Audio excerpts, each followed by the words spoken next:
out of this pub. Oh, I bet. My first thought, love, it was to get her outside, it was. I'm banging him for a divorce, I am. Look, I'm not kidding, love. It was just to protect the chances of getting our own pub. As soon as I heard that word stripper, my first instinct was to get her outside. It was, love, honestly. Just to, well, to protect the chances of getting a pub of our own. I can't wait for that. Honest, I can't. I just said we were going to put on a good do, that's all. Not stingy like Fred's stingy. Oh, yeah? Is he stingy? What? Nobody invited outside the family to his do, you know. Except folk like Bet and Hilda Ogden, and they're only going to wait on. OK, so Fred's wedding arrangements don't meet with your full approval? I'm not interested in his arrangements. I'm not going anywhere near his wedding. Yes, well, just don't go offering free beer to all comers to mine. Deirdre might just want a quiet wedding. In any case, you weren't supposed to say anything. You're supposed to get them spoons done. I've done the spoons.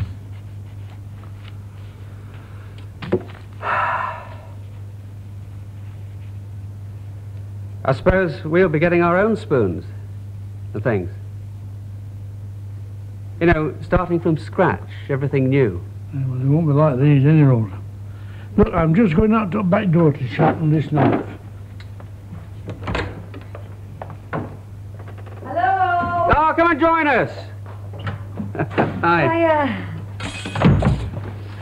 There we are. Hi.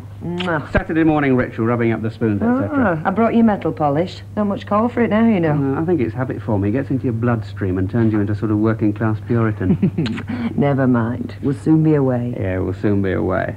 And I vote for Sweden. Hey, have you told Uncle Albert yet? Not in so many words, no, but I think he realises. Hello. Just brought your order round. Yes, Deirdre agrees with you. The spoons are lousy. Of course she does. Only got to look at these. Anyhow, when you bring it to live here, we'll have a right good rubbing to do. Just thee and me, your little un, and spoons and teaspoons.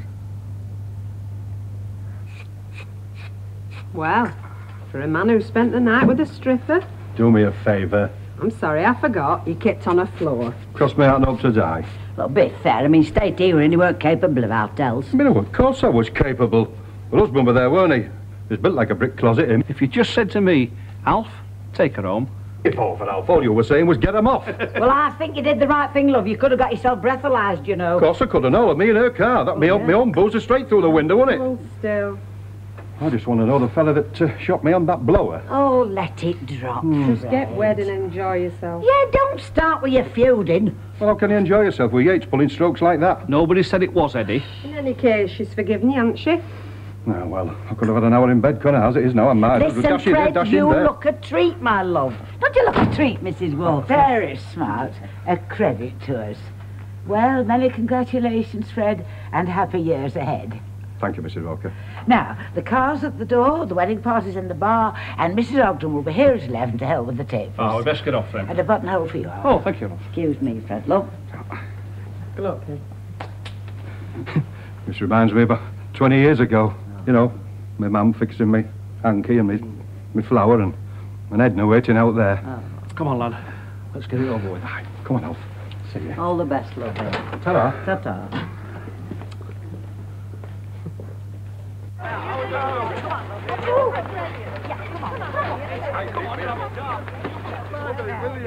Stand! Hilda! Come on! We're going! Come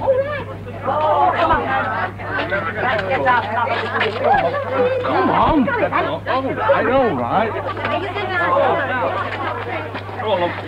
Hollywood's nothing off. Come on, you'll have it dark. Never mind all that. Look, you I also. It's a three-seater. Thank you. You look lovely. Oh, this you look nice. Car's filthy. I know, be careful. Ian. All the best, love. Take care of. Look at the back of his jacket. Do you want me to let you down?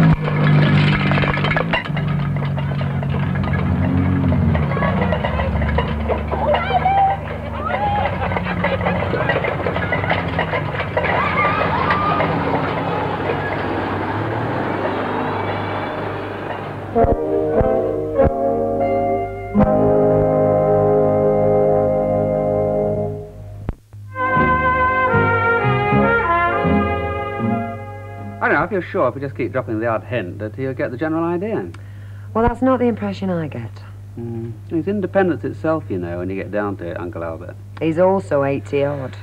I think I'm being hard. Well, it's probably because you're used to him. You just can't see it. I don't think he'd be content to live on his own. Nobody leaving the tin off the boot polish, nobody going mad with the coal. Doing the spoons on his own on a Saturday morning. Hiya. Hey, give us 20 fags, kid.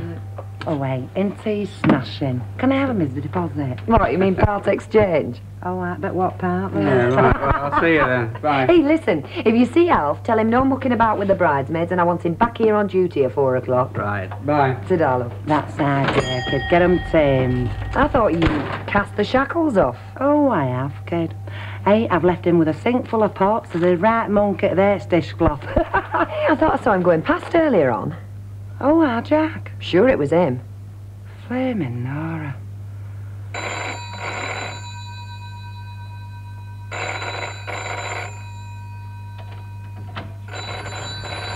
Yeah, I don't know. There's always somebody in there. I'm busting, look. Hello? How are you? No, you can't see her. She's having her hair done. Oh, you can't see her tonight? Right, I'll tell her. Vera's boyfriend. Hey, Jack's been. Vera's stuff, it was on backyard. Look, he's left a note. Vera's stuff. I've dumped the rest in the dustbin. Jack. Got me marriage lines, get up them stairs. Stop him, somebody, before he sprays a ligament. Ah, gummy, he's got the bit between his teeth, all right. If that's the bit between his teeth, what's that he's carrying? That is my mum. Drinks all round, please. Plus your pleasure, my dear. And, of course, the other gorgeous creature. Found your cufflinks, did you? Yes, thank you. Right, what's yours, love? Is there no music in this place? A string orchestra, failing that, a string vest. In that case, I'll have a tequila and tonic. It's with the right rum do. Third stop this, you know. You can't get that car to go past the blowing pub. I knew a rag and bone man once had a horse like that. I remember the thing. Hey,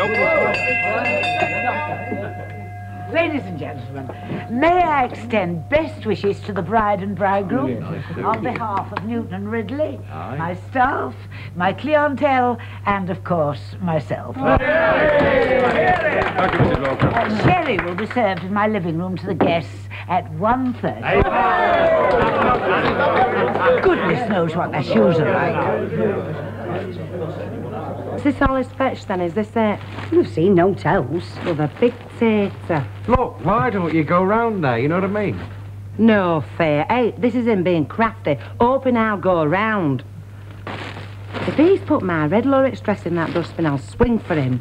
Do you remember it, Ivor? That one with long split and that low-cut neckline. I could have gone out in that tonight. Right, I'm just going down the road, my sweet, to Bobby Newton's, you know, in with the pigeons. They're due back. Very handy. Vera, about tonight, love. Don't give me any sermons. Your fella's not coming. He's just rung. Well, that'd be flaming Hitler, won't it? He'll have been round to see her. I'd go with you, you know, if you decided to talk it over with Jack. I mean, we could go out to tea. Oh, look, my bits are black. My bits are class, kid. What? Me, go crawling to that big lummox? You must think I'm potty, kid. Hey, and that Harry Wet dross can drop dead. I'm out tonight, getting this down to Gatsby.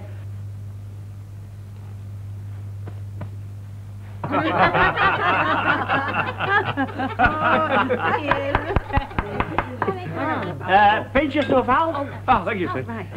Now, I'd just like to call on the bride and groom to cut the cake, pausing only to thank Mrs. Walker for making this beautiful piece of confectionery. Yeah. I seen what went into it, you know. Cost you a fortune, that cake in a shop. Hey, just a minute. Thank you. What? Look what it says here. Must be eaten by January 31st. Come on, let's get on. Mind that knife? I'll put my hand down. Give him a chisel. I'll give him a lump hammer. Here, that knife should be eaten. Hey, just hold it like that. Right, now sing out if you want a big slice. We say a bit to you, please. You miss me all right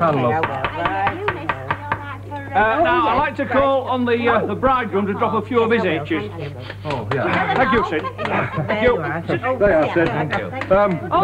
Hold it, Fred. Right, well, ladies and gentlemen, I would just like to say... How tickled I am! I would just like to say thank you, Mrs. Walker, for the wonderful food, and to Bet and Betty for all the help they've given. And thank you for the present. Bless you all. Thank you. I shouldn't have had in his Oh, yes. Oh, hang on. And thank you all very, very much for the very nice presents, and to you, Sid, for the cuckoo clock. Oh, we're all thrilled about the cuckoo clock. It doesn't even work. It's been trying to fix it for a month. Please. Fred will fill a gap in your life, won't he, dear? I'm sure that you must have missed not having a father at home. And he seems very fond of you. Oh, yeah, very fond. He's kissed me 3 times already. I see Ken and Deirdre have made it official. Well, who says? Albert says. Yeah, well, it figures, didn't it? Old Faithful, Mr. Stick in the Mud, the security bit. No contest. Nah, not when there was a kid involved, I reckon. Or I hit on a raw spot. A raw spot? But when another bird's involved, nah, been in the game too long, innit? See you, Len. Hey, Len, how about it then? How about what? Well, the stripper business. I mean, I'm 15 quid down the Swanee. Well, you should have known. Known? Do you know what gets me? I shell out the hackers, and then Fred G cops the flaming Judy. Yeah, peasants, best wishes from Fred. Feed the poor and starving, he said. He's a changed man already. Very tasty. Yeah, Chuck. Saved you a nice bit of tongue. Smashing. What about me? Where are my goodies? You've got a nerve coming in here, Yates. Never mind the flipping goodies. Oh, charming. And I don't like any cracks. I've had enough cracks from you already. All right, cool it. Cool it? After all the trouble he's caused? It's only a joke. Yeah, the jokes are all right while he's being a flaming comic, aren't he? We don't want any bother. He grassed on me, didn't he? I would have had it all kicked into touch if he hadn't opened his big gob. You took the stripper home, and I've been moaning about. Listen, you can shut your gob and all. I was doing that just for the good sake of just for this pub. That's what I was doing it for. I think we're bonkers. Yeah, you can just button it up and all, Oggy. Listen, less of the Oggy if you don't mind. His name's got a handle to it. Yeah, if you want to take a crack at me, you take a crack, G, but you leave Oggy out of it, all right? I'll take a crack at you any time, mate. I'm telling you. Fred, all right, give over now. I'll give over. I'll give him a bunch of 5. Listen. Say you land you one. It'll look lovely on your honeymoon. Won't it? Land me one. Don't be so daft. No chance.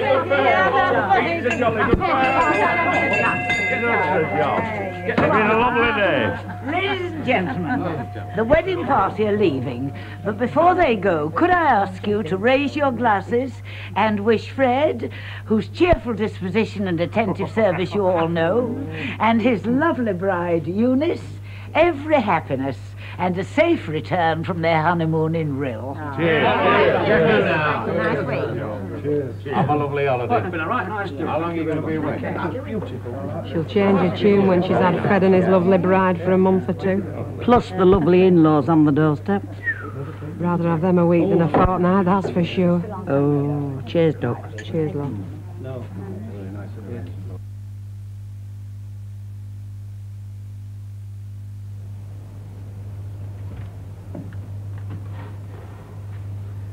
Tea's ready.